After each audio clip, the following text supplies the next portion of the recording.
Tommy Boyd. Tommy Boyd on Talk Sport. He's planted rice in the paddy fields of Thailand. He's seen the sunrise from the summit of Mount Kilimanjaro. He's meditated within the ancient walls of Machu Picchu. He's got a Renault Turbo Sport and a TVR. He's got a huge bank balance. He could go out with any woman in the country. Arnold Schwarzenegger is a close personal friend of his family. He's been invited to the Prime Minister's house for drinks.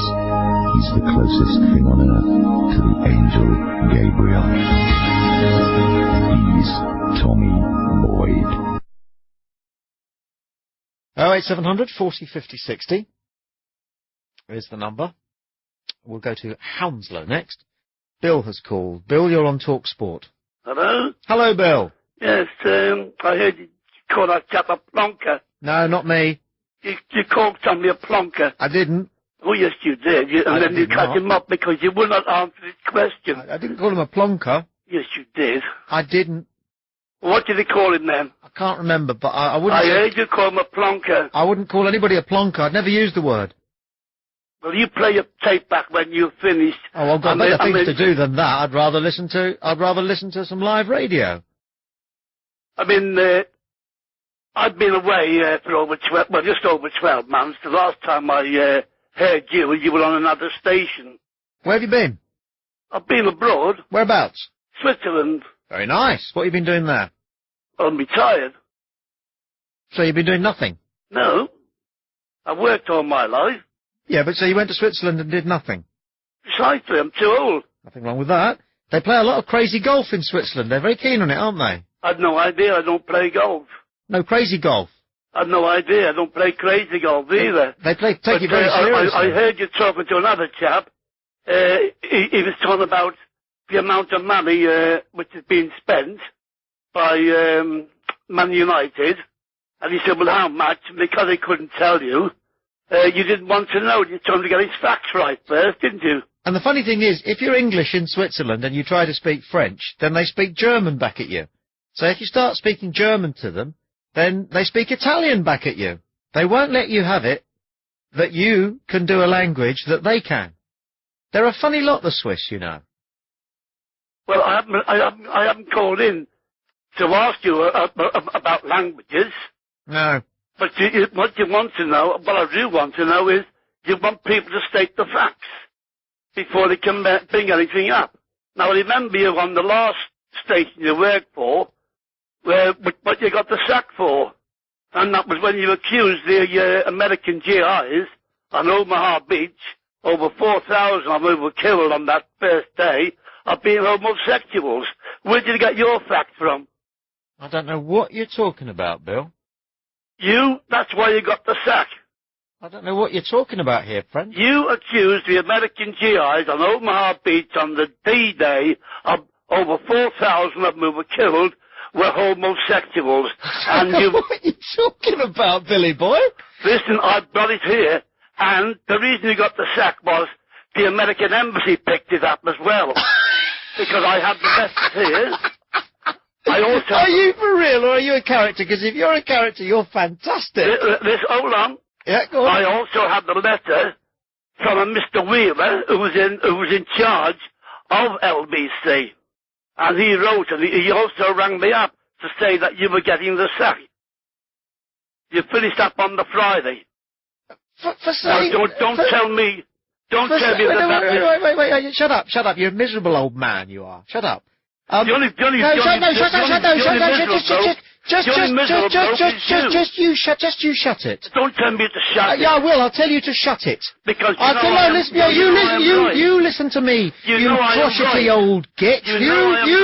You just listen to me. You just listen to me. You know I am right. You listen to me. You don't deny it. You listen to me. Don't deny it. I'll tell you what I'll do. Don't deny it. I'll tell you what I'll do, you miserable old man. Don't deny it. I'll tell you what I'll do for you. Don't deny it. I'll tell you what I'll do for you. Yes? I'll tell you what I'll do for you. If you've got the balls, have you got the balls to do this?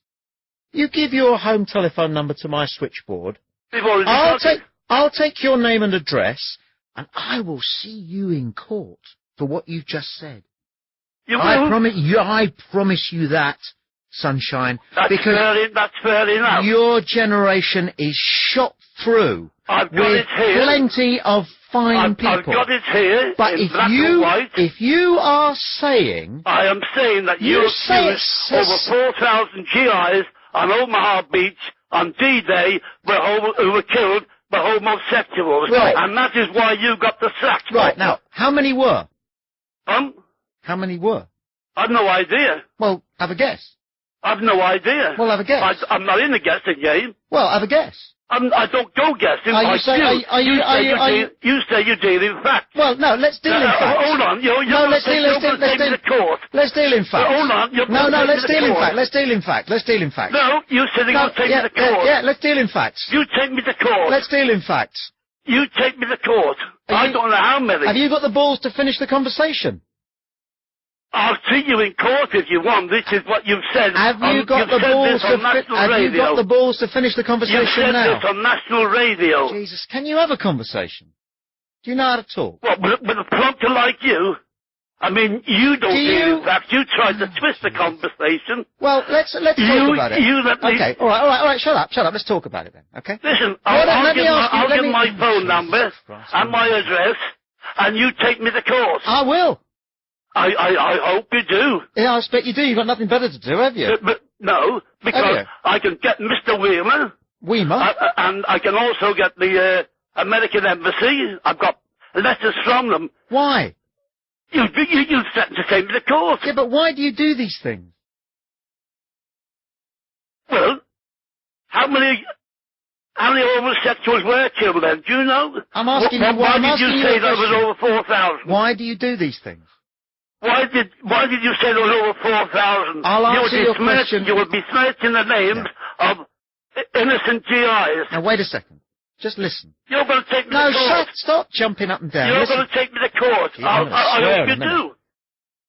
Look. To me, you should have broadcast the game. To me, you should be put inside.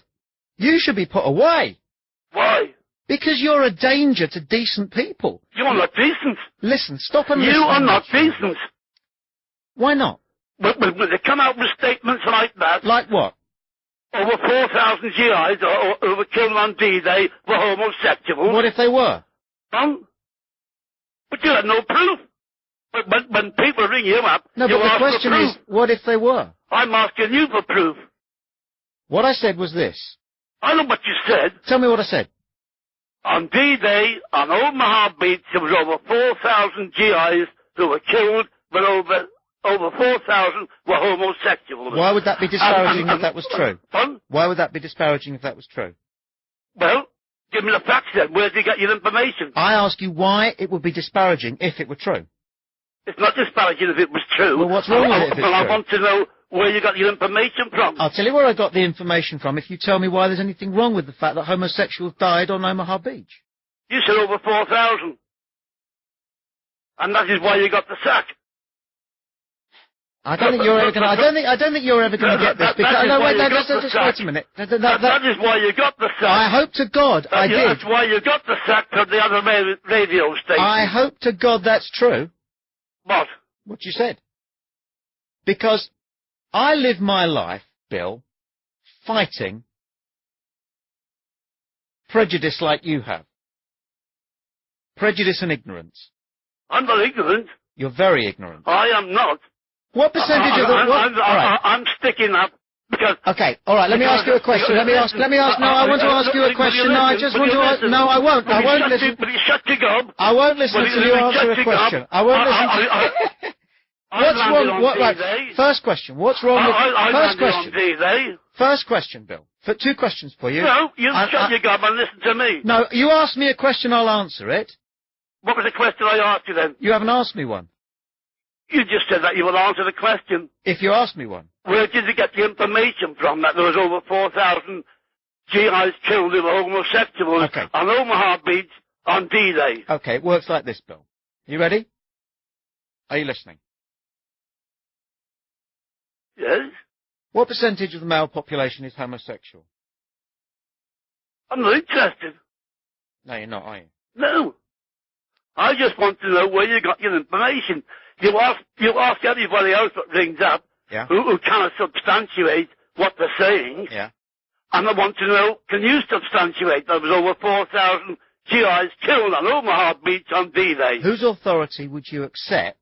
I wouldn't accept yours. No, but whose authority would you accept, okay, in judgment on the question of what percentage of the male population is homosexual? Why are you changing the subject? No, I'm asking you whose authority you would accept, because I will go to any authority of your choice. Why are you changing the subject? Because you asked me what information I've got to go on. Okay? The British Medical Association. Well, what have they got to do with the American GIs? The British Medical Association is able to make a judgment on what percentage of the population are homosexual. If you're telling me that homosexuality was only invented after the D-Day landings... I'm not saying anything. How many homosexuals... I've never mentioned anything like that. How many homosexuals do you think... You see, so you want to wash your ears out and listen to what I am saying. Your problem is you don't like gays. I never said that. It's shiningly obvious, Petal. I just want to know where you got your information and who told you that there was over 4,000 killed on D-Day who are homosexuals on Omaha Beach. How many Americans were killed on Omaha Beach? I've no idea. Do you know? Yes. How many? 40,000. Oh, see, so there was over 4,000 of them who were homosexuals, were they? Yes, because 10% of the male population or more are homosexual. Oh, so you still stick to your story then? No, I stick to the BMA's judgment of how many members of the What's the BMA got to do with the American Army? Well, I'll take any authority you prefer. Any authority, the Pentagon, the White House, any authority you choose will tell you that there are at least 10% of the male population of any country on earth are homosexual, not practicing homosexual, but homosexual by urge. So, you're saying then there was over 40,000 killed on D-Day on Omaha Beach? A tenth of them were homosexual. And 1/10 of those killed on Omaha Beach were homosexuals? Yes. You stand by that? Well, how can I not? It's what I'm told by people who know more than I do. Well, who told you? Well, who'd you like? We're back to that. Who would you like? You name an authority, and I will pursue from them their estimate of what percentage of the male population is homosexual, Bill. Well, I'll tell you what I will do then. Yeah. You're sticking to your story that there was over 4,000 killed on D-Day on Omaha Beach, American GIs. That's what you're sticking to, right? That's what you're saying again, right? You want to get me fired? Is that what you're about? No. Well, yes, okay, then I'm sticking to it. Right, well, I'll get the naval attaché for the American embassy to put you right. How's that? You won't. Yes, I will. No, you can try if you've got time on your hands. But, Bill, can I ask you a question? I've got plenty of time on my hands. So why don't you do some good? I'm doing good. I'm trying to get the name of the decent GIs who were killed. Pardon? I'm trying to get back the good name of all the GIs who were killed on D-Day on Omaha Beach. So none of them were gay? I don't know. Were any of them gay? I've no idea. And what's wrong with being gay? Nothing. Then why are you trying to... Then how does it work that you're getting back their good name by trying to deny that any of them were homosexual? Because a lot of people will turn around and say, oh, a lot of those killed were bloody pups and God knows what. I landed with the British Army on D-Day. Well, plenty of them were gay. Plenty of them were gay. Oh, you got proof of that, have you? Oh, for God's sake. You got proof of that? You're a sad man. You're the sad one. I'm not a sad man. You're making statements which you can't substantiate. I'll get the naval attaché to put you right. Now, you've said that again on this programme. Do you know what, Bill? I'll get them. Do you want my name and address and my phone number? No, because you're going to take me to court. You've done more good. You're going to take me to court, aren't you? You've done more good with your prejudice. To me, you're all bloody mountain trousers. Honestly, you are. You're all mountain trousers. Do you have children? Huh? Do you have children? That's not to do with it. I'm just asking out of interest to get a bit of the background to you. That's nothing to do with it. No, I'm asking the question. That's nothing to do with it. Well, you put me back to the switchboard, I'll get in my phone number, and I'll get in my name and address, and you take me to court like you promised. I won't. No, because you haven't got the bottle, have you? I've got the bottle, I just have got more useful things to do. You haven't got the bottle. But I'll contact on Tuesday or Wednesday. I'll contact my friend, the naval attaché in the American Embassy in Grosvenor Square, and he will tell you. What will he tell you? That there are that there was hardly any homosexuals, and so he will want a copy of this tape. And he'll want to tell you. You'll hope that he'll tell you that there were hardly any homosexuals in the war. I never said in the war. Well, what then? What will he tell you? What do you want him to say? You see, you don't even listen to what I'm saying, No, do you? well, I didn't quite hear the end of the sentence. That's why I tried to get it clarified. What are you hoping the naval attaché at the American Embassy will tell you? No, he will tell you. Now, what will he tell us then? About the number of homosexuals, if there were any who were killed on D-Day. You're quoting 10% of homosexuals out of 40,000, which is over 4,000. Yeah. I mean, for me, that's a stupid argument. Why is that? Look. Now, why is that a stupid argument? Because I say it is. Yeah. Oh, because you say it is. I say it is, yes. Now, you put me back to your switchboard. I'll give you my phone number. I'll give you my name and address. Now, I don't want to leave it there because I want to know why you say it's stupid. Because I say it's stupid. Yes, but why? Because I'm cleverer than you. Are you? Yes. How long were you in Switzerland for? Well, I go there fairly frequently. Because I have a flat over there. Yeah. Why don't you do something useful with the rest of your life? And go and live over there? Is that what you mean? Switzerland, of all places. I mean, it's just such a spiritually defunct little province. Why don't you go to Africa and do some good? I will if you go there. You will if I go there? Yes. Why if I go there? Well, you wouldn't be able to cause any more trouble and stupid remarks like what you're doing now and argue with people. Can I ask you a question out of real interest? And all you do is you can ask a question, asking questions. Look, I don't want to answer any more questions. No. Well, have a go at one for me. Have a go at one for me. Just put me back to your switchboard. Will you? You said you were going to take me to court. All right, here's the deal. First you denied what you said on the last radio show. I'll put you back to the switchboard if you'll answer one question, because it really interests me. No, you put me back to the switchboard. If you answer one question, deal? No, I don't make bargains. No, you don't. How did you make your money? I saved up. What did you do? I worked for it. Doing what? Go on, tell us. We'd love to know. What, you want a CV of my life?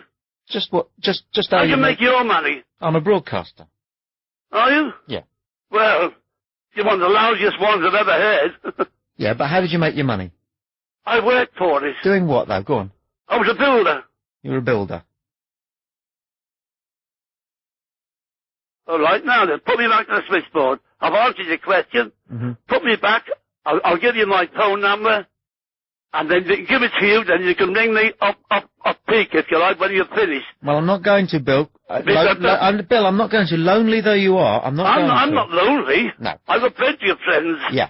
Lonely though you are, I'm not going to ring you up any longer. But I would beg you to spend a little bit of time thinking about the difference between doing good, right? There's no need to beg, and you get off your knees, whatever you like, whatever you do, you get off your backside. And doing harm. Because, Bill, it's never too late, as old as you are. And I think deep down inside... Anyway, you've admitted now that you said... You want to change. Even on this programme, that there's over 4,000 GIs killed who were homosexuals on Omaha Beach on D-Day. You've admitted that on this programme. That's nothing to admit. That's something to be proud of. Is it? Yes. Oh, well, that's fair enough then, because... You've got to go now, Bill, because we've run out of time. Jeez, that was hard work for me. I hope you didn't mind. What can you say? 08700 40 56. David is our next caller. He calls from Fame. Thomas. David. Good evening. Good evening. I'm trapped. Ah. My boy, 6-year-old, has got his cousin over this evening. Yeah. And they're having a midnight feast, and it's going on a bit too long, Tom. Fantastic. Hey, I'm stuck in the kitchen. Excellent. I'm not allowed upstairs. Wonderful. You're a good dad. I'm the man. You are the dad. Well, this is terrible. It's great, isn't it? Great. Aren't you enjoying it? I'll tell you what, it's great. It's great. It really is. Aren't you giving them things that every child should have? And that's what you wanted to do when you decided to be a dad. Yeah, I tell you, Tom. Oh, midnight feasts and stuff and staying up late and what a good guy Dad is. You know what? They're upstairs discussing that. Who's his mate? Oliver. Oliver. I bet Oliver's going, your dad's nice. No, he isn't. I bet he is. They're saying, where's the rest of the chocolate? No, they're not. They're talking about all sorts of things, and that will come into the conversation. You're a very, very difficult person to deal with, and I can understand why you lose yourself in the Bible from time to time. I don't lose yourself in them. Yeah, you lose yourself in the Bible from time to time. You're scared of it. You are. You are scared of it. Scared of the Bible? To hell with the Bible. How's that for scared? How's that for scared of the Bible? How's that for scared of the Bible? In symbols. Hell with the Bible. Hell with the Bible. Hell with the Bible. Is that scared of it? Good morning, sir. There's one big mistake been made tonight. To say something once is maybe a mistake. To say it twice is not very palatable to my ears. But to say it 3 times, it comes under a special category in my world. And the world that I live in is not the world you live in. And the world that I live in tells me one thing. Never, ever, ever discredit either God or the Bible. Why not? And I tell you this, sir. Well, no, wait a minute. Why not? You will phone me in less than 6 weeks' time. You will ask who this person was, and I will tell you. Until then, I wish you good health and good living. But you will have reason to call me the person who is unlike you. Goodbye, sir. Oh, boogeyman call. My God, the age you are, the number of people you must have frightened in your life. Away he goes. Somebody's granddad. He's very worried about going to heaven. And so he thought that he's got to do everything he can to make sure he goes to heaven. So if he hears somebody saying that the Bible is not all it's cracked up to be, right, because God's watching him, he'd better ring and terrify the person who said that. Otherwise, when he gets to pearly gates, God might say, now there was that occasion when you were listening to the radio and somebody said, forget the Bible, and you didn't frighten them. You see? So you're going to hell. Line 1, you're live on Talk Sport. Good evening. Good evening. I'd like to talk about drugs. How drugs are no good for anybody, and they mask the pain of a society that's gone askew. Things like ecstasy, marijuana, and I think drug lawmakers should be very careful about what drugs they legalise. Well, of course, plenty of drugs are legal. You mean like alcohol and cigarettes? Well, I mean, have you had a cup of tea today? No. Why not? I don't drink tea, only herbal tea. Blimey. Okay. Herbal tea's got fruit in it. Well, fruit's a drug. Yeah. No, fruit is not a drug. Why do you need any flavour at all? Well, there's a good flavour which is okay, and then why do you need any flavour to your life? Why don't you just drink water, warm or cold? I drink plenty of water. Water's very good for you, but that's the point I was making. But so my point is this, and I'm interested in your answer. Why do you need to jazz up the flavour of the water that you drink? Well, you don't need to. You can just drink plain water. That's the best drink for you. Oh, jeez. Why do you then jazz up the flavour of the water that you drink sometimes? Well, you can't actually evade this question now, sure. Well, most of the time I don't. Most of the time I just you are going to evade the question. No, I'm not going to evade the question. Why do you sometimes jazz up the water that you drink? It's a simple question, and if you can't You're trying to evade the question because I'm talking about drugs, and you are getting off drugs and going onto water. No, whenever anybody makes a point, this is something I do. Whenever anybody makes a point about other people, I ask them whether they're ready to cast stones. It's not a question of casting stones. It's a question of people's health, mentally and physically. And you are evading a question about drugs. I have not been asked a question, Peckle. Yes, well, I'm asking you the question. Do you think that lawmakers are justified in making things legal which are very harmful for people? And I would say they're not. Do you think they're justified? It's not a very good question. Well, it might not be a good question in your eyes, but for somebody like Paul Beck, it's a very good question. The point is, it's not a very well-worded question. Well, maybe I don't... I would suggest to you that you should probably try something stronger than herbal tea, because it might help you condense your thinking a little bit. Well, let me tell you something, that herbal tea and water are very good for the brain. Just because that your sort of interpretation doesn't mean that your interpretation is valid. Yeah, but you rang my show, baby. I didn't ring yours. Well, you're the one who's been sarcastic, and you can't even talk about a question as serious as drugs, can you? I am talking about a question that's as serious as drugs. You're talking about water and herbal tea. I'm talking about something that's much more serious than drugs. What, water? I'm talking about two things. I'm talking about life, how we all try to make the best of it by making it as best for us as we can, and what I'm most interested in is intolerance. Let me tell you, there's nothing intolerant about a person whose mind is so screwed up by drugs that a person can't have a life if their mind is screwed up by drugs. I'm not talking about that. I'm talking about your intolerance. It's got nothing to do with intolerance. Many doctors, what you call doctors... Is your name Chris? Yes. Well, I told you never to ring me again. No, you did not. Yes, I did. Well, I'm telling you now. Well, because you can't have a good argument, because you lose an argument, so you have to be a bully. I don't think I've lost the argument. You have lost the argument. Well, in what way have I lost it? I'm getting bored again with you now. Well, would you say that... The problem that you have is that you cannot actually engage. You can't engage. You came on... You have to be a bully. But if I may, your attitude when you arrived on air, right, was somebody getting off their stool, pounding their gloves, and wanting to get in the first shot. You're aggressive. Really? Well, would you say that doctors are intolerant when they talk about the dangers of drugs, and judges who have to sit on a bench when somebody has committed crime under the influence of marijuana? Why are you so angry? Well, why are you so... She's obviously high on herbal tea. What's happened to you in your life that's made you so angry about other people? What's happened to you in your life that's made you so much a liberal and not care about other people? Well, I'm afraid if I can just draw you back to what you've just said, I think you'll find, if I were a liberal, I think you would find that at the core of liberal thinking is nothing more or less than a care for mankind. No, let me tell you, liberals don't care about anybody. Is that right? That's absolutely right. How did you vote at the last election? I didn't. Why not? Because I considered that there was nobody to vote for, because they're all liberals, whether they're blue, yellow or red, they're all liberals, and that's the state of our country today. Can I just ask you not to call again?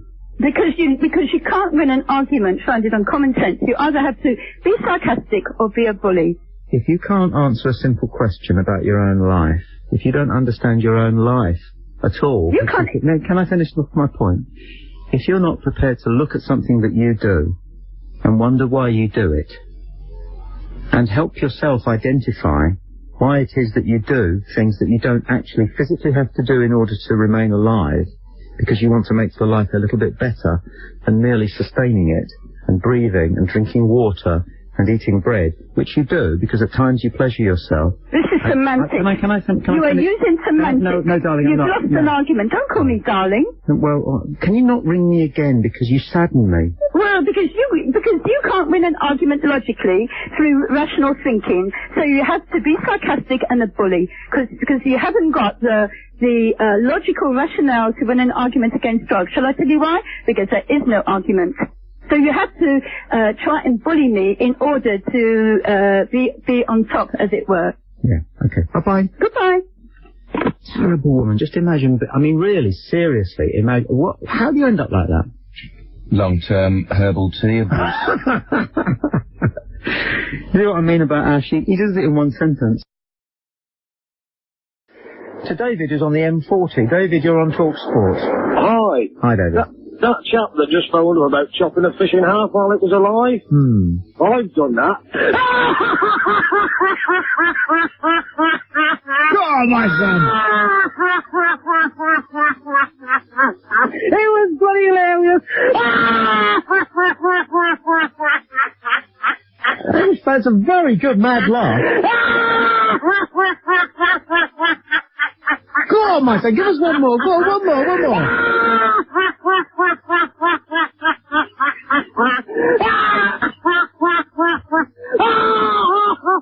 Alright, that'll do it, or you get a sore throat. Bye. Bye-bye. That'll do it, you get a sore throat. Alright, 700 40 50 60 to Mike, who's on the line from Pwllheli. Mike, you're on TalkSport. Yeah, how can I follow that? That's what makes your show brilliant, doesn't it? Isn't he super? Well, didn't he do it well? That's fantastic, that. Excellent listening. People don't realise it's all performance. Content is nothing. It's all performance. That's the English way. The Americans, it's got to be a good line. 08704 2020 is the number. Andy calls from Canvey Island. He wants a ferocious, vindictive, personal argument. Fantastic. Welcome, Andy. About time too. Hello, is that Tommy? Speaking. All right, and Tommy. Right, okay then, mate, sort of thing, like, you know. What do you reckon how far the war has gone so far, if you don't mind me asking? What do I reckon how far the war has gone so far? Yes, and, you know, what is your opinion of it so far? Like a lot of people since you asked, Andy, I find myself questioning more and more whether we're going to get the And what is wrong? Should be going, basically, don't you? kind of outcome that most of us hoped for 2 or 3 weeks ago. You think a lot, Tommy, don't you? What else can you do with your brain? What else can you do with your brain? What do you do with your... Yes, well, I'd like to utilise it to fit answers. You've not got a great line, Andy, but we'll persevere because you might be fun. Can you actually hear me so on? Hang on a minute, I'll just move the phone around, mate, because I'm on a mobile, okay? Okay. Is that better now, mate? Not a lot, but anyway, carry on. Well, okay then, mate, sort of thing. But no, it's all right just sitting down and talk about things, sort of thing, right, you know? And politicians are usually pretty good at this, sort of thing, talking about things as opposed to doing things. Yeah. Right, okay? Yes. Now, what would you actually do yourself in comparison to the situation what is relevant now? I haven't got a clue what the question means, have you? Absolutely, I just asked you a question, I'll ask you again. What would you do yourself, right, okay, as regards the situation that is now, as you understand, as regards the Afghanistan war, as regards us having a bash against terrorists, basically, right, okay? You know, you know, all the time splitting up and trying to get the question's still not quite good enough to warrant an answer. Have another go. Well, okay, mate, right, okay, mate, right, okay, look, right, okay. Okay, like, you know, the trouble is in your backyard. Now, I'm giving you an example now, okay? The trouble is in your backyard. What would you do? Would you make an issue about it, talk about it, or would you physically do something about it? What trouble is this then in my backyard? Well, it could It doesn't work, Andy. No, hang on a minute, mate. No, hang on yourself. It doesn't work. Andy, you're not Andy, even letting me finish. No, I'm not because I'm trying to help you. You think you're smarter than me because you're yakking. Alright, mate, I'll tell you something, Ralph. Yeah. You know, why you get some kids on, and go over there and defend your own country, mate. You have to go over there to defend your own country. Right, let's see what you're going to do, sit on your ass and talk about it. Is that what you're going to do? That's what you've done so far, mate. That's all people like you ever do, sit on your backside and whine about things. You never actually physically do anything. And what are you doing? Because you're gutless. Eh? What are you doing? Well, mate, sort of thing, I'm ready to go over right now. What are you doing? What am I doing, mate? Yeah, it's a question you asked me. What are you doing? What am I doing is listening to somebody like you who's whining about the bad things like your question to me was, what am I doing? And my question to you is, what are you doing? Yes, but the thing is, what are you doing? A question with a question. Answer the question first. What are you doing? A question with a question. What are you doing? Answer a question with a question. Answer a question. Give me an example of what I could do. Answer a question with an answer, not a question. Give me an example of what I could do. Answer the question with an answer. Ask the question. I asked you a question, right, okay? So what are you doing apart from talking about it, right, okay? The thing is, right, okay, Tommy, would you actually, if given the chance, would you actually physically do something about it? Would you? I asked you a question. Would you? Don't answer a question with a question. I want to know. I asked you a question. I'd like an answer, please. Would you? I asked you a question. Give me an answer. Would you? Not a question. Would you? Yes, I would. Yeah, I just answered. How? I asked you a question. How? Don't keep waffling. I asked you a question. Will you give me an answer? I'm concise. I asked you a question. Yes, and I'm asking you. You understand the difference between a question and answer? How would you do something? Answer the question. Give me an answer. Answer the question. What would you do physically to defend your own country? Would you do anything physically to defend your own country, yes or no? Such as? I said physically to defend yourself by putting up arms to defend your own flag of your country, to defend yourself, to defend the country that you live in. How? I just told you that by putting up arms and actually defending your own country. How do I get arms? Would you actually do that? How do I get arms? Mate, you go and ask the army, mate, okay? And they'll lend, I'm pretty sure they'll lend you a few guns, right, you know, if we want to get... The army would lend me some guns. But if the army would like to lend me some guns, Andy, yes, I would like to borrow them. Oh, so you wouldn't mind, you wouldn't... Would you like to defend your country? Who I would use the arms... Would you defend your country? You have not answered the question for me. Who I would use the arms against... It's a very simple question, mate. Yes. Would you defend the country that you live in, yes or no? Please answer the question. Okay, Andy, calm down. Well, please answer the question. Well, would you defend the country that you live in? You calm down first. I've already calmed down, mate. I'm just waiting for an answer to the question. No, but you calm down first. If you want to... Never mind waffling, mate, sort of thing. Well, I'm just waiting for an answer to the question. Would you defend physically the country that you live in? No. Well, never. You don't deserve to fucking live in here, then. You're a wanker. You don't deserve nothing, mate. Now leave it in. You deserve to be deported from here. If you have not got a guts... Leave it in. You haven't got the guts, mate, to defend your own life and your own country, your own way of living. You're not much of a man, mate. You're a fucking mouse. You disgust me, and I hope you fucking get shot. You're a terrible fucking disgust. All right, Andy, that'll do it. We'll have to leave it there. We'll have to leave it there because of the language. Because of the language and the mate. You're a pathetic heap of tripe.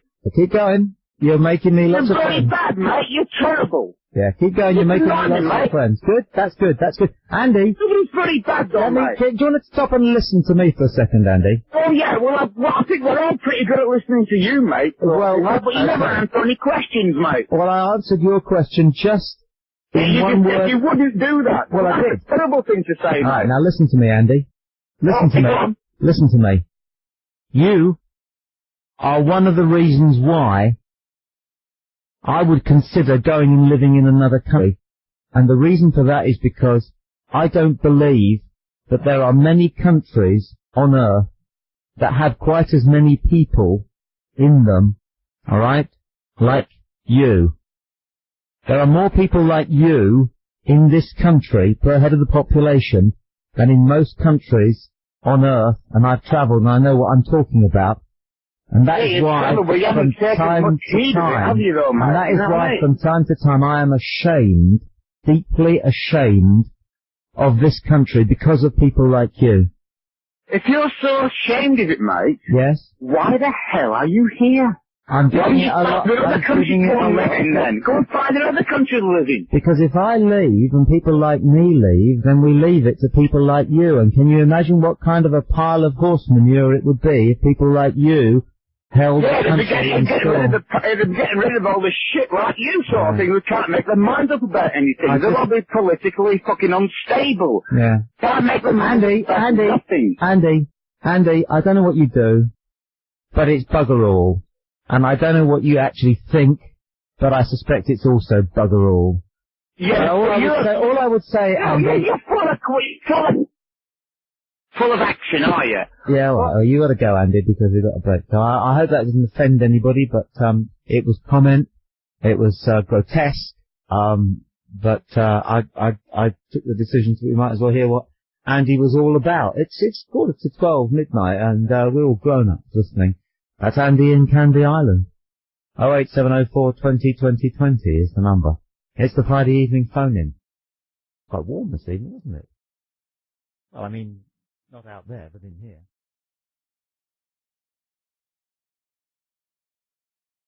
I smell bacon.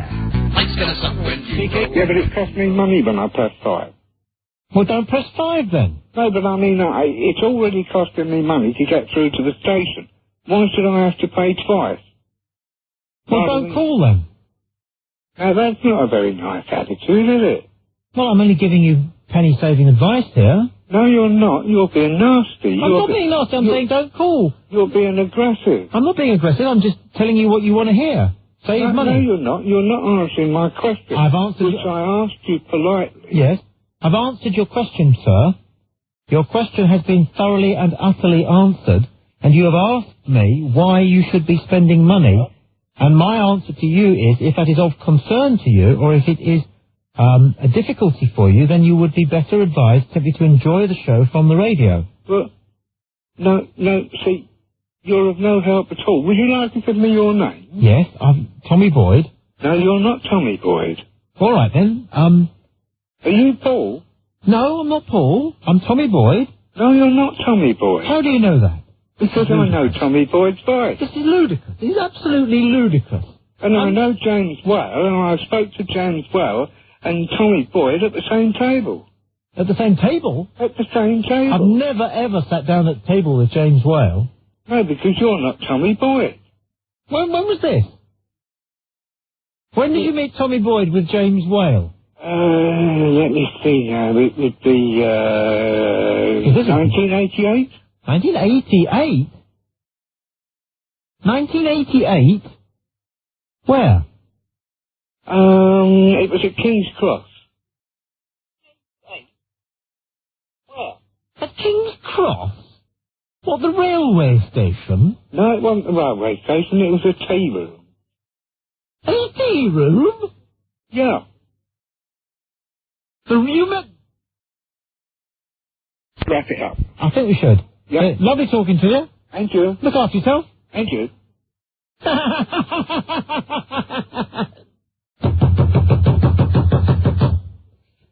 Ah, dear. We're all from the same species. It's fantastic.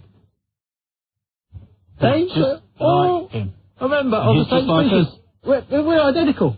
We are? We're identical. We're all the same, we are.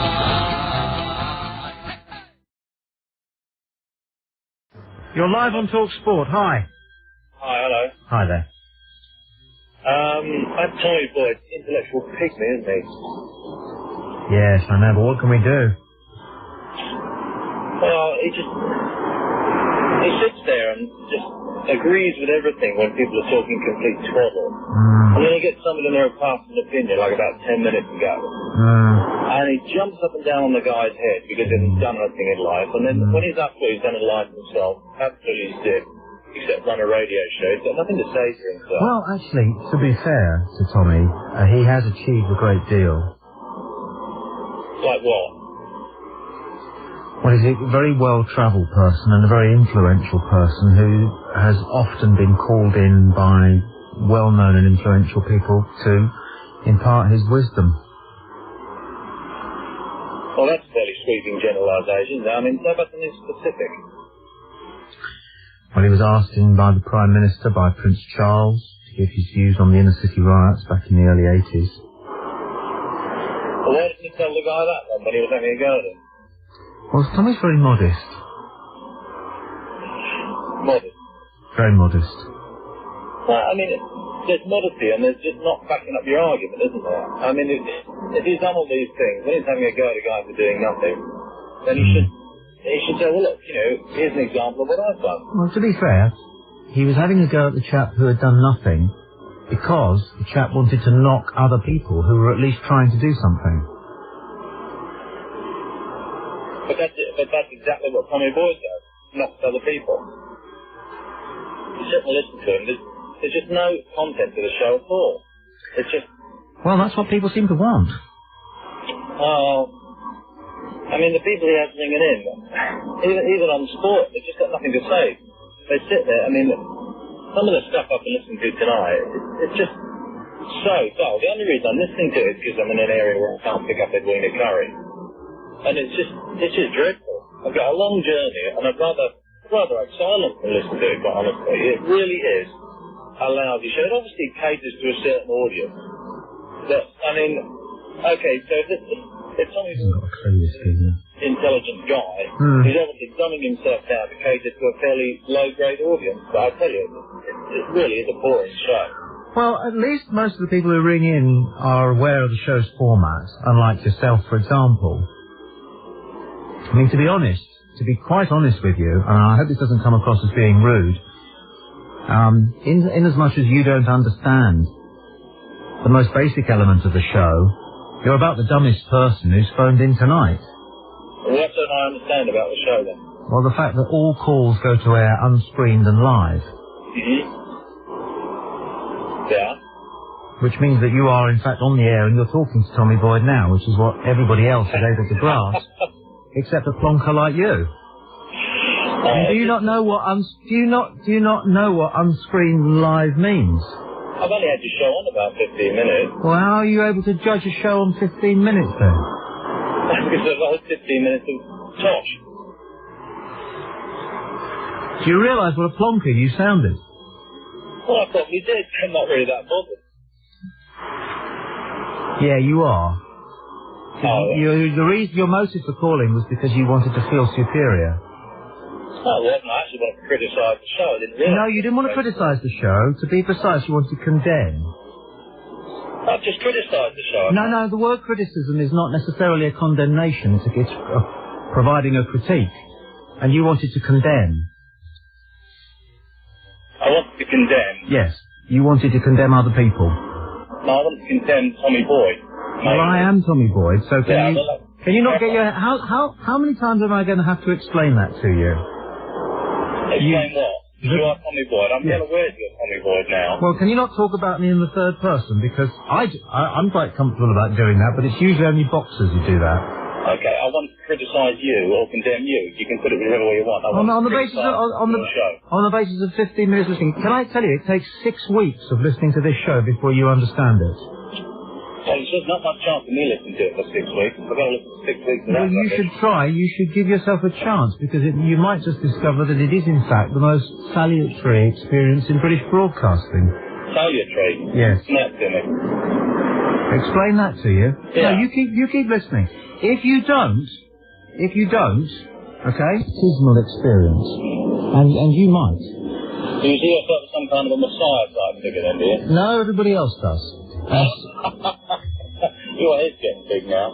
And so will you. What, my head will get big by listening to you? No, you will report it a baptismal experience. A baptismal experience? That means I'll get wet. Is that right?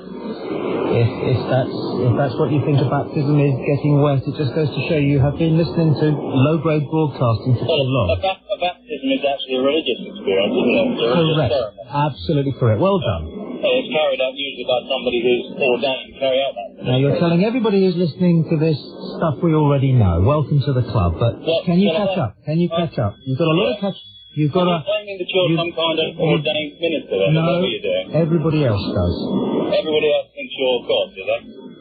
No, I didn't say that. Well, everybody thinks you're a representative of God then? No, I wouldn't say that either. Then what are you saying? Well, why didn't you ask me that in the first place? I really am bored with people who tell me what it is that I'm thinking or saying. I'm much more interested in people... I'm asking you what you're saying. I'm not telling you what But I'm asking you what you're saying. Are you saying that you are some kind of religious figure? No, just going back to what you were doing earlier. No, I'm not avoiding the question. I'm making the point that you prefer to pigeonhole other people with your own views of who they are and what they're about, rather than beginning a relationship by asking them about themselves. Okay, you have a bit of a problem with other people's views, don't you? Yeah, you see, you're doing it again. They say you're doing it again. No, You're doing it again. Yes, you are. you're telling other people who they are.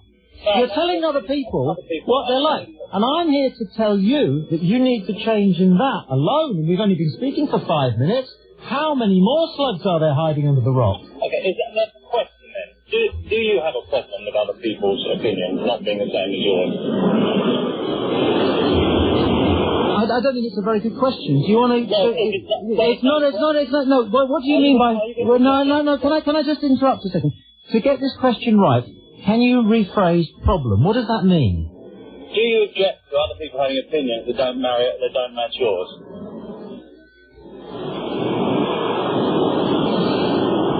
Do you have opinions? I have lots of opinions, yeah. I bet you do, Cocker. Now, what makes you think you have the right to any of your opinions? Explain your criteria by which... Why do I have a right to an opinion? Yes. What makes you think you have the right to an opinion on anything? On anything at all? Yes. Well, because I'm a human being, I've got a certain amount of experience of life, same as you, and life forms our opinions, and therefore it's you. Have you ever bothered to sit down and work out how you're justified to have an opinion in anything? Yes, I have. And well, go ahead then, let's have your criteria. My criteria for having an opinion, well, to start with, I'd like to find a human being who doesn't have an opinion on something. That's not an answer to my question. Well, it's impossible not to have an opinion, isn't it? Unless you've got... That's a very poor reason for having an opinion. It's like saying the reason for having 2 legs, because you're born with them. No, and we don't do metaphors either. But people who use metaphors are having trouble expressing themselves clearly. Okay, I'll express myself clearly. If you have any form of intellect at all, and you might well consider mine to be fairly low, and that may be fair comment, but if you have any form of intellect at all, you will inevitably form an opinion on the things that you see in life. As soon as you do, my friend, as soon as you do, reject it. Why? Are you saying that you have no opinion? Correct. Your opinion? That's absolutely right. I don't have a single opinion. I refer you to Socrates. I don't have a single opinion about anything. But what I do retain the right to do is to question people who are sick with opinions, such as yourself. Sorry? Who are sick with opinions. Sick or sick, did you say? Sick. Sick? Sick. What does that mean, sick with opinions? Full of them. Well, you can't be without opinion. Everybody who rings in your show's got an opinion about something. That's right. That's why I have a go at them, like I'm having a go at you. Yeah. On the hour updates from the Sky News Centre. Experiences. Are you still there, mister? Yeah. You are, aren't you? Are you listening to this? Yeah, I thought you didn't have any opinions. You just passed through. No, I haven't. Yes, you have. You just passed your opinion on whether that bloke should take A-levels or not. No, it's not an opinion. Was it not? What was that then? Wisdom fact. from... No, it's fact. Fact. Yes. See, you've got... Just be quiet and listen. This is my show. I am listening to you. I have an opinion. All right? You've got one, have you? Come on then. Which is a fact. Yeah. Because I have a criteria which enables me to determine whether my opinion is worth voicing or not. And what's that criteria? Enlighten me. I will. Are you listening carefully? Very. You sounded a little bit sarcastic then. No, sarcasm's the lowest scoring game, Tom, you know that. I'll tell you what, that's not a very original thing to say, and we don't like cliches on this programme. It wasn't a cliche, it was a quote. Well, you got it wrong in any case. Is it? Yes. Okay. I'm not enjoying talking to you. You're not really very good at talking. That's okay. Well, you're just going to pass your opinion on me. No, you're going to give me your criteria. Yes. Of what makes opinion valid. Well, come on then. No, not valid. Much more important than that. A fact. No. More important than that. Well, what more? Come on then, enlighten me. I'm waiting. I will do. Before you express an opinion, you should research the field. Yeah. Okay? Yeah. You got that? Yeah. Thoroughly. Yeah. Okay? Yeah. Not many people research many fields at all. That's true. I bet you don't research any fields at all. I think I probably do. I bet you've got more opinions than fields of research. Oh, that's inevitable. That means... Not inevitable. I refer you to Socrates. Not inevitable. Nothing is inevitable within your own mind. Nothing is inevitable within your own mind. If you can't control your own mind, you're an intellectual spastic. That's what it came in. That's what I thought. That's what I think you are. That's just an insult. I'm pointing out to you that if you say that forming an opinion is inevitable, you are not in control of your own thinking process, are you? So how... Now I am. How do you define researching a subject? Because it doesn't need... shall I tell you why it doesn't require definition? Why not? Because you didn't ask for the definition straight away, you merely responded, yes I have, no I haven't. Okay, well I'll tell you why. So in other words, you have your own definition of researching the field, and that's adequate for me, okay? I think researching a field involves experiencing it, so if you experience something in life, I think you're going to have a valid opinion about it. Thank you for your judgment, that will do for me. That's fine, good night, Arthur. I haven't finished with my view on whether or not you're entitled to your opinion. Oh, I'm sorry, I thought you were going to cut that out with a delay. I know it's a delay on what I was continuing. Sorry you can call me an arsehole, it doesn't bother me. No, I didn't mean that to go on there, I apologise for that. I don't care if you can mend it or not. What's wrong with calling somebody an arsehole? That's true. You called me something earlier on, but I can't remember what it was now. Plonker. Plonker. No, you didn't use that word. Something else. Something much more erudite than that, but I can't remember exactly what it was. It was quite good anyway. Yeah, I'm erudite, all right, Tal. Now, this is what you should do before you decide to express an opinion. Yeah. You should first of all research the field thoroughly. Okay? Yeah. Then, yeah, go on, sorry. All right. What's most important of all, if you believe you have begun to form an opinion, and this is the crucial bit, and this is my own determination. Yeah. All right? But I highly recommend it to you. Yeah. Highly recommend it to you.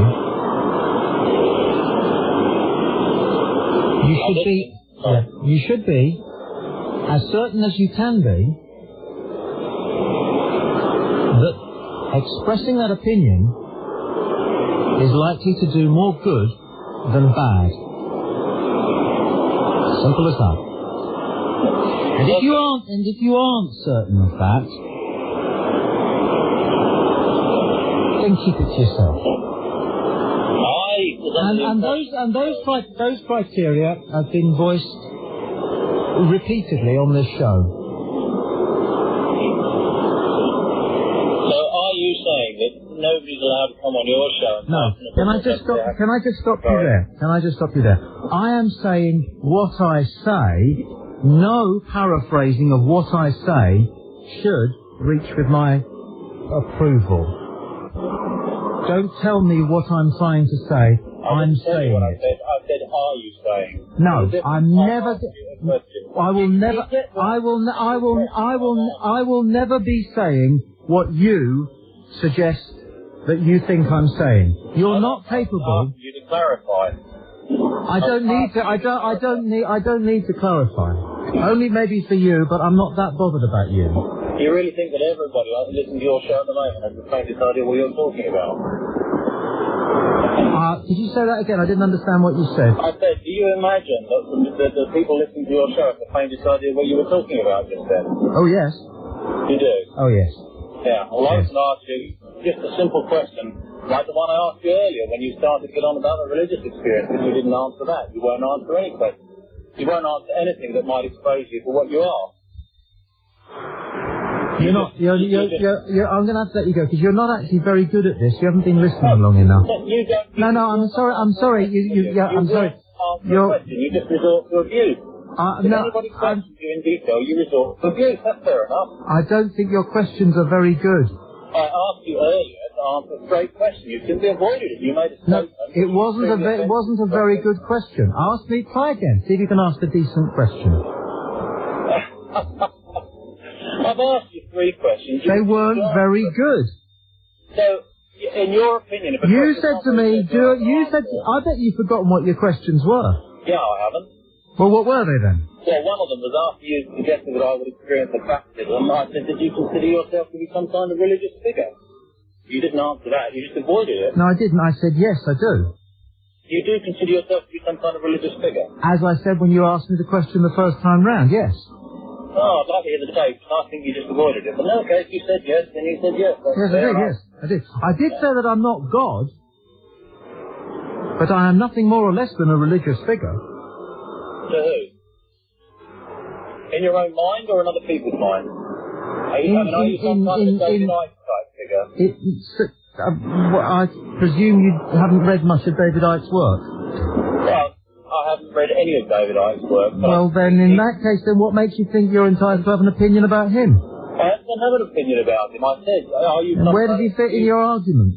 Well, do you consider yourself... You've got opinions about absolutely everybody, haven't you, pal? I'm asking you a question. And I don't think any of them are terribly nice. I think you're a little bit unpleasant. A little bit unpleasant? Yes. I rang up because I think you're a lot unpleasant. Well, you're wrong. And you're wrong about me. Prove it. I don't have to, not to you. Well, in that case, then, why bother to express that you're a pleasant chap? Why, you bothered to express it earlier. I was simply responding. I was being equally as arrogant as you are. That's poor. I'm very bored of this now. I was being deliberately arrogant like you. Oh, I've got a lot to be arrogant about. Have you? No, I don't. Actually. No, you haven't. You just are arrogant, even though you've got nothing to be arrogant about. I am arrogant about things that I have every right to be arrogant about. Where are you driving to? Well, I think you're an arrogant Tom. Where are you driving to? Where am I driving to? Yeah. East Midlands Airport. What for?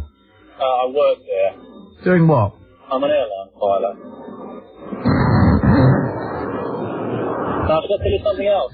And you didn't know that you were on the radio? Jesus Christ, man! Who's going to fly with you? Oh, don't be an abusive ass. Are you seriously trying to tell us that you're the kind of guy that we trust our lives with? On the tarmac? Now you're resorting to cheap abuse, aren't you? No, I'm not. I'm asking the question. You phoned this radio programme fully aware that the calls go to air unscreened.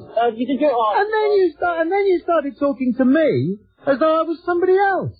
Right. You must have had the radio on in your Mondeo, and yet you couldn't work out that you were on the radio. You couldn't work out that you were on the radio, and yet you're going to go off tonight and fly 30 poor lost souls above the clouds. It's terrifying. It's terrifying, pal. I wouldn't trust you on a bicycle.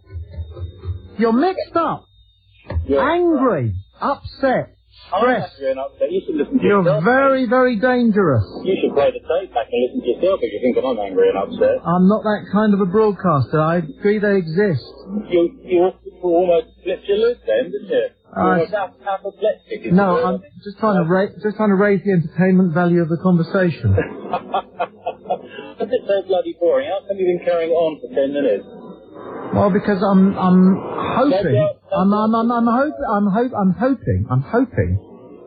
hoping to lure you into what I do.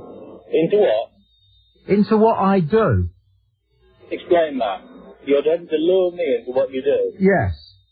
Explain. Well, help people like you shed their baggage. Shed my baggage? Yes. Emotional or other? Everything. Everything? Yes. Yes, all of us. So that's not what I'm doing now, shedding my baggage? No, I said I was hoping to lure you into it. Into shedding my baggage? Some of it. Bit by bit. Bit by bit? Yeah. That's nice of you. It is, isn't it? But I'm getting paid for it, you're not. Tell you the truth, when I rang you up, I'd only had it on for about 5 minutes, and you hadn't actually said it goes live for anything. Now, you see, now can I just interrupt you a little bit? Can I just interrupt you a little bit? Can I just interrupt you a second here? Your story's changing. Go on then. Isn't it? Well, I told you at the beginning I'd only just started listening to your show. No, what was the time what was the duration that you suggested you'd been listening to the show when you expressed it before? Can you remember? No, I can't. Yes, you can. You're a liar now. No, I can't remember what I said. Yes, you can. If you can't remember, you've got a bit of a problem here. Oh, don't be stupid. I'm not being stupid. You remember perfectly well what you said, and you just contradicted yourself. And the reason you contradicted yourself was because you know What time did I say to start with? No, you remember perfectly well. Enlighten me. No, you do, because you said it 3 times. Did I? Yes. Well, what was it then? You know how long you said you'd been listening to the show before you called? No, I don't. Yeah, we all do. Everybody listening to this knows that you're now lying. Well, I don't remember. Yes, you do. Yes, you do. Hang on a minute. Just now, you got very irate because you said I was trying to tell you what you think. Now, you're trying to tell me what I know and what I don't know. Yes, I am. Okay? Because I know you, I understand you, I am a student of human nature, and you're very angry about something. There's somebody or something in your life that's upsetting you, and you're trying to take it out on somebody else. No, I didn't. I'm not. I rang up to start continuing on your... You're arsey. I'm arsey, and yes. you're not. You're an arsey man. And you're not. I'm arsey with you, yes. Because you're an arsey man. And you're used to getting your way. And I shouldn't be, yes you are. I shouldn't be at all surprised that you treat plenty of people like you tried to treat me. Only you haven't managed to do it, pal.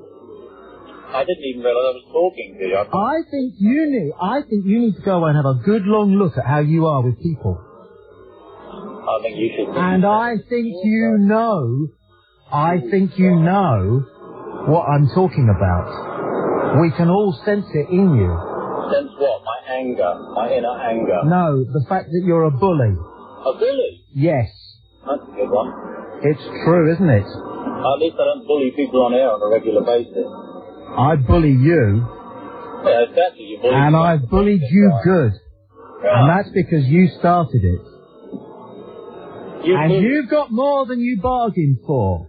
No, I thought I was going to get through to you straight away. I didn't know I was going to get a mouthful. I'd hardly ring up to call you an intellectual pygmy and expect you to take it, would I? Now, I'm going to let you go now, but I'm telling you this, you've got a lot of work to do. Because you're a deeply flawed individual. And I don't like you, and I don't think many people do like you.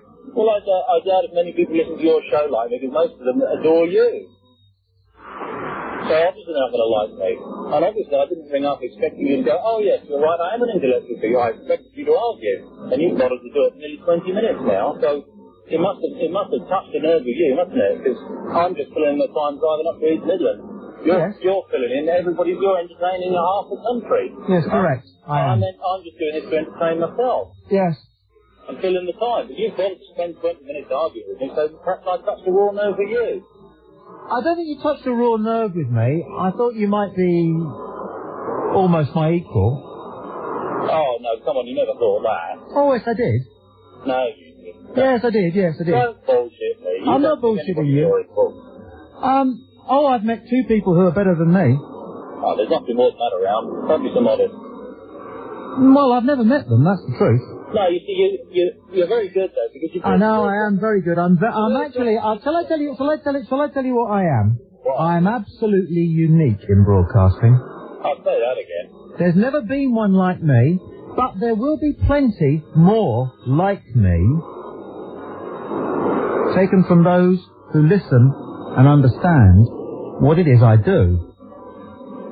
Now, if you want a show where somebody is going to interview a succession of jaded politicians, asking them dull and obvious questions, and take. You have a lot of dull and obvious. Can I just finish? Because I know where you're. I know where you're sort of. I know what you're one of those conventional people.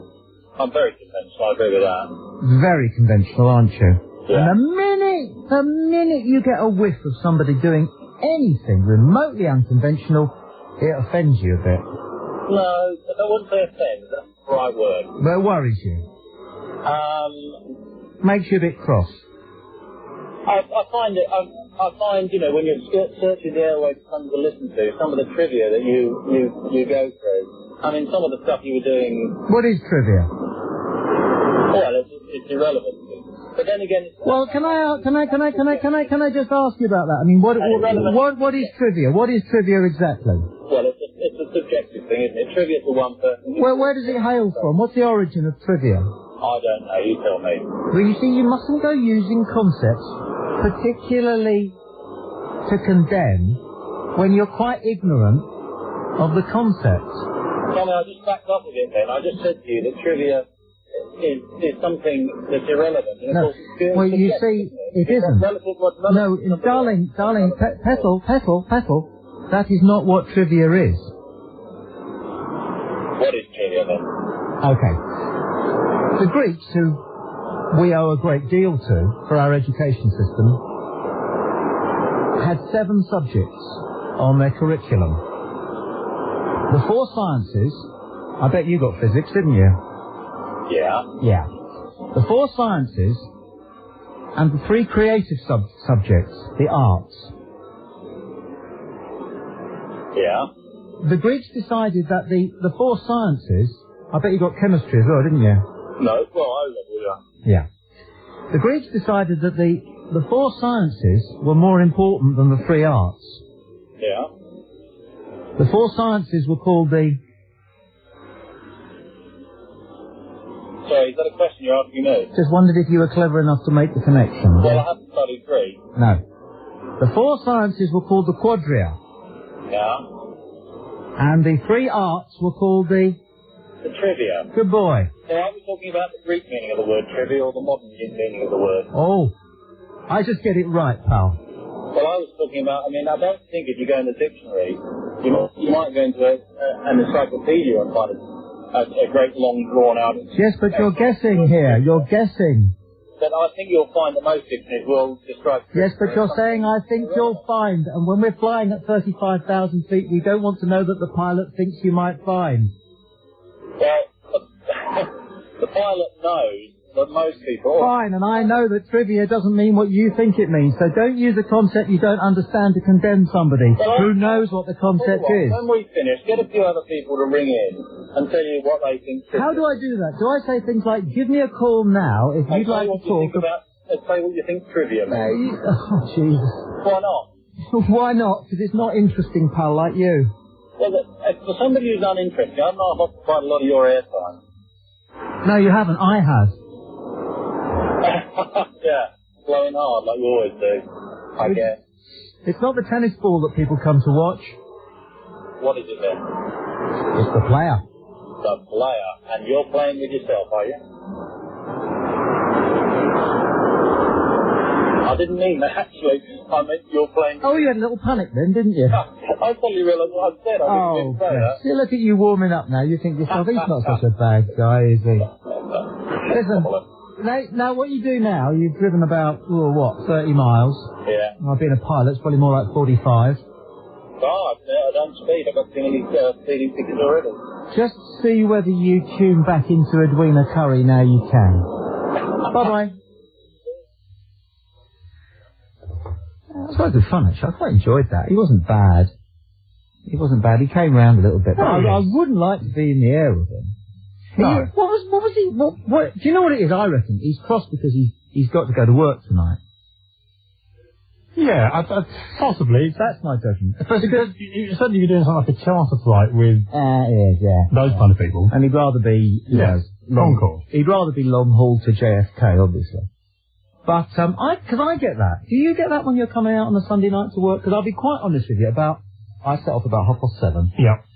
And I'll be quite honest with you, from about 6:30, I say to my family, don't bother me, I'm going to have a bath, and I'm going to get dressed, and I'm going to go off, alright? But, you know, I'd rather be here with you. Because I would. That's the truth of the matter. I'm either doing 15 things in half an hour, trying to get things done, or, like you, I'm just sitting there, listening to the radio, not wanting to do anything. And one in every 6, I think, I'm driving up the A3, and one in every 6, I'm thinking, I really don't want to be here tonight. And yet I come in here, and it all goes. Yeah. Oh, yeah. Oh, once I'm here, I'm fine. Great, but there's that moment about, I'm just about half an hour short of setting off. I only need one of the boys to come up to me and say something like, Dad, can we go on the ISDN computer? And for some reason, I think to myself, that's not fair. They're going to mess about on the computer, and I've got a 2-hour drive. Yeah. And I have to really, really, really watch myself so I don't, bite their heads off. But anyway, going back to Blokey there, Blokey is very, very gnarled up. Because he's got to go off and fly a glossy plane tonight. If he is a pilot, I don't know. Has the air of being a pilot. Like cabin. I don't know. No, I don't know. Is he a pilot? There was a bit of superciliousness in his voice, which gave it sort of that air of being a pilot. No detriment to him, just he had that... He came across as... Because I'm a pilot as well, you know. Yeah, you're a light aircraft pilot? Light aircraft, helicopters. Yeah. trained on Tridents for BEA. But that's how I knew he had physics.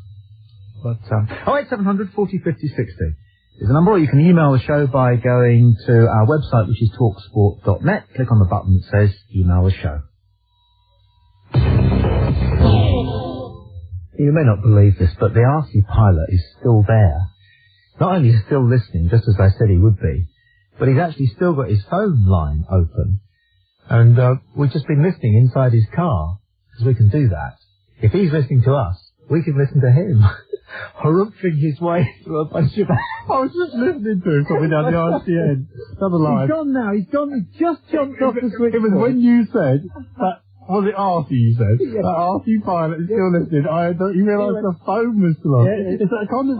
You're sitting there in front of the television thinking... Yeah. And then suddenly you realise that you put on water to do an egg half hour ago and you go in the kitchen and it's all steamed up. Totally. Look, if you can hear us, we can hear you. Exactly, exactly. Even when you don't think we can hear you. All right, pilot features.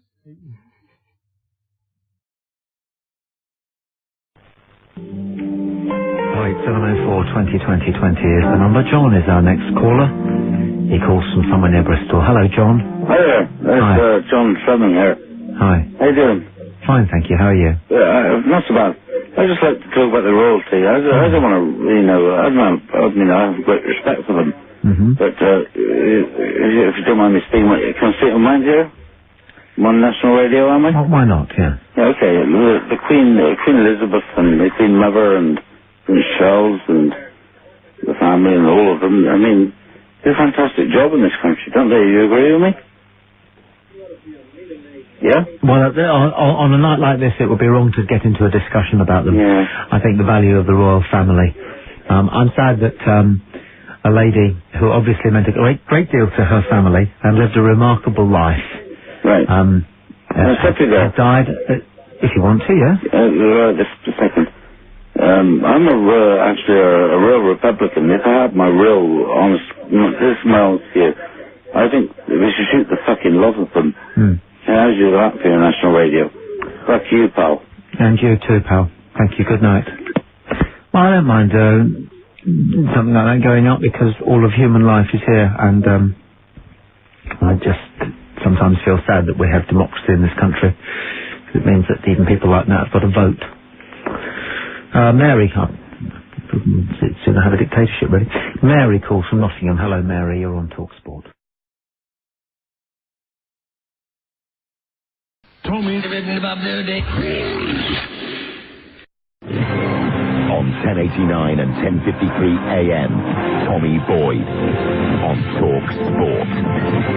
He's planted rice in the paddy fields of Thailand. He's seen the sunrise from the summit of Mount Kilimanjaro. He's meditated within the ancient walls of Machu Picchu. He's got a Renault Turbo Sport and a TVR. He's got a huge bank balance. He could go out with any woman in the country. Arnold Schwarzenegger is a close personal friend of his family. He's been invited to the Prime Minister's house for drinks. He's the closest thing on earth to the angel Gabriel. He is the light. Hosanna. He's Tommy Boyd. 1,000 GIs who were killed, but over 4,000 were homosexual. Why would that be disparaging if that was true? Why would that be disparaging if that was true? Well, give me the facts then. Where did you get your information? I ask you why it would be disparaging if it were true. It's not disparaging if it was true. Well, what's wrong with it if it's true? I want to know where you got your information from. I'll tell you where I got the information from if you tell me why there's anything wrong with the fact that homosexuals died on Omaha Beach. You said over 4,000. And that is why you got the sack. I don't think you're ever going to. I don't think you're ever going to get this. Because just wait a minute. That is why you got the sack. I hope to God I did. That's why you got the sack from the other radio station. I hope to God that's true. What? What you said. Because I live my life, Bill, fighting prejudice like you have. Prejudice and ignorance. I'm not ignorant. You're very ignorant. I am not. What percentage of the... I'm sticking up Because... Okay, alright, let me ask you a question. Let me ask, no, I want to ask you a question. No, I just want to, no, I won't listen. Will you shut your gob? I won't listen until you answer a question. I won't listen. What's wrong, right, first question, what's wrong with, first question. First question, Bill.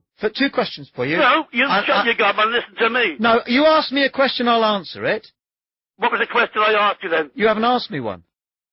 You just said that you will answer the question. If you ask me one. Where did you get the information from that there was over 4,000 GIs killed who were homosexuals on Omaha Beach on D-Day? Okay, it works like this, Bill.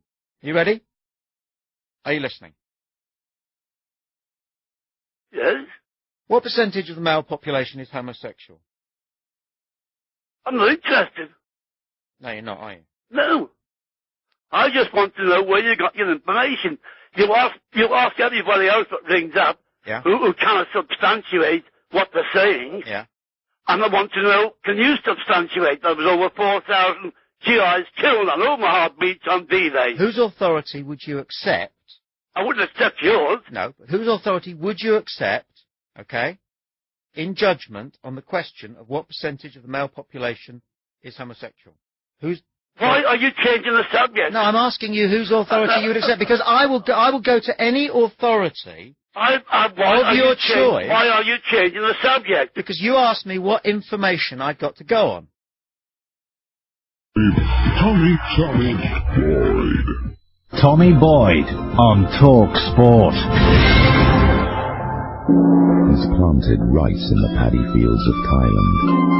He's seen the sunrise from the summit of Mount Kilimanjaro. He's meditated within the ancient walls of Machu Picchu. He's got a Renault Turbo Sport and a TVR. He's got a huge bank balance.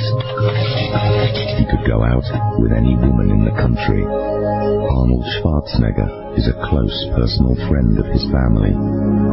He's been invited to the Prime Minister's house for drinks. He's the closest thing on earth to the angel Gabriel. He's Tommy Boyd. 08700 40 50 60 is the number. We'll go to Hounslow next. Bill has called. Bill, you're on Talk Sport. Hello? Hello, Bill. Yes, I heard you call that chap a plonker. No, not me. You called somebody a plonker. I didn't. Oh, yes, you did. And then you cut him up because you would not answer his question. I didn't call him a plonker. Yes, you did. I didn't. What did he call him then? I can't remember, but I wouldn't... I heard you call him a plonker. I wouldn't call anybody a plonker. I'd never used the word. Well, you play your tape back when you've finished. Oh, I've got better things to do than that. I'd rather listen to some live radio.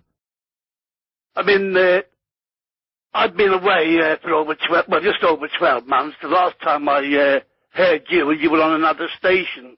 Where have you been? I've been abroad. Whereabouts? Switzerland. Very nice. What have you been doing there? I'm retired. So you've been doing nothing? No. I've worked all my life. Yeah, but so you went to Switzerland and did nothing? Precisely, I'm too old. Nothing wrong with that. They play a lot of crazy golf in Switzerland. They're very keen on it, aren't they? I've no idea. I don't play golf. No, crazy golf.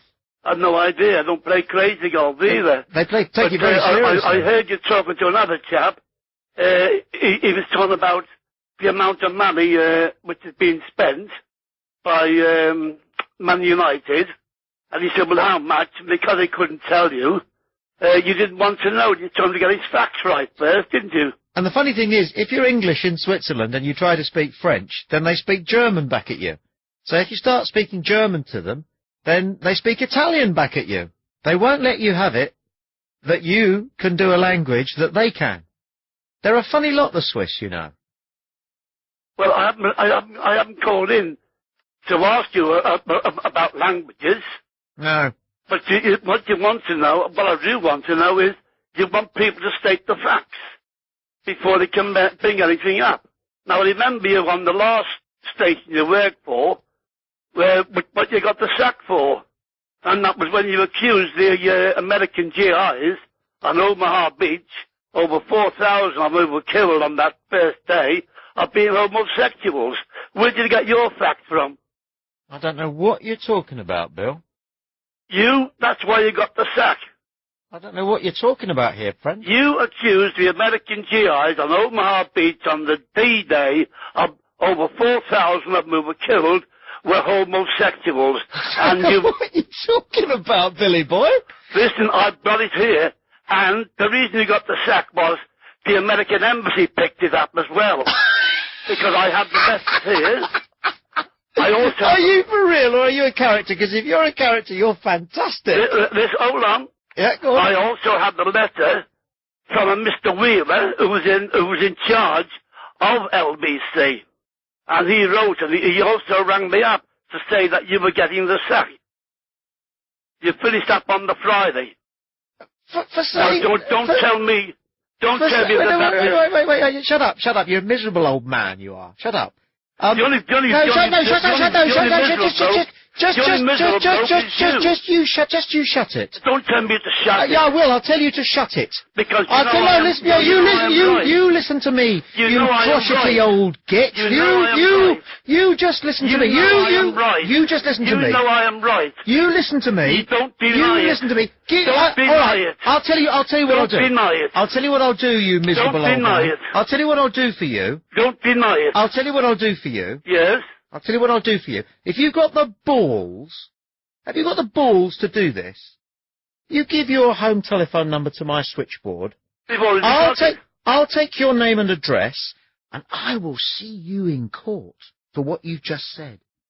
I promise you that, sunshine. That's fair enough. Your generation is shot through with plenty of fine people. I've got it here. But in black and white. If you are saying, I am saying, okay, the British Medical Association. Well, what have they got to do with the American GIs? The British Medical Association is able to make a judgment on what percentage of the population are homosexual. If you're telling me that homosexuality was only invented after the D-Day landings... I'm not saying anything. How many homosexuals... I've never mentioned anything like that. How many homosexuals do you think... You see, so you want to wash your ears out and listen to what I am saying. Your problem is you don't like gays. I never said that. It's shiningly obvious, Petal.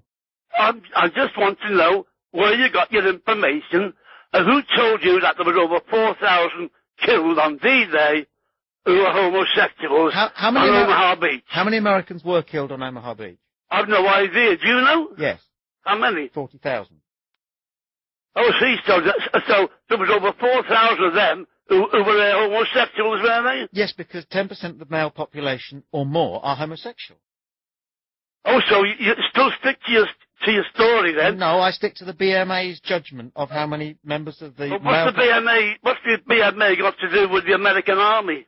Well, I'll take any authority you prefer. Any authority, the Pentagon, the White House, any authority you choose will tell you that there are at least 10% of the male population of any country on Earth are homosexual, not practicing homosexual, but homosexual by urge. So, you're saying then there was over 40,000 killed on D-Day on Omaha Beach? A tenth of them were homosexual. And 1/10 of those killed on Omaha Beach were homosexuals? Yes. You stand by that? Well, how can I not? It's what I'm told by people who know more than I do. Well, who told you? Well, who'd you like? We're back to that. Who would you like? You name an authority, and I will pursue from them their estimate of what percentage of the male population is homosexual, Bill. Well, I'll tell you what I will do then. Yeah. You're sticking to your story that there was over 4,000 killed on D-Day on Omaha Beach, American GIs. That's what you're sticking to, right? That's what you're saying again, right? You want to get me fired? Is that what you're about? No. Well, yes, okay, then I'm sticking to it. Right, well, I'll get the naval attaché for the American Embassy to put you right. How's that? You won't. Yes, I will. No, you can try if you've got time on your hands. But, Bill, can I ask you a question? I've got plenty of time on my hands. So why don't you do some good? That you accused over 4,000 GIs on Omaha Beach on D-Day who were killed by homosexuals. Right. And that is why you got the sack. Right, now, how many were? How many were? I've no idea. Well, have a guess. I've no idea. Well, have a guess. I'm not in the guessing game. Well, have a guess. I don't go guessing. You say you deal in facts. Well, no, let's deal in facts. Hold on.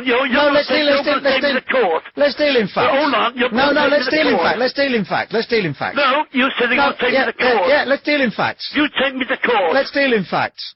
You take me to court. I don't know how many. Have you got the balls to finish the conversation?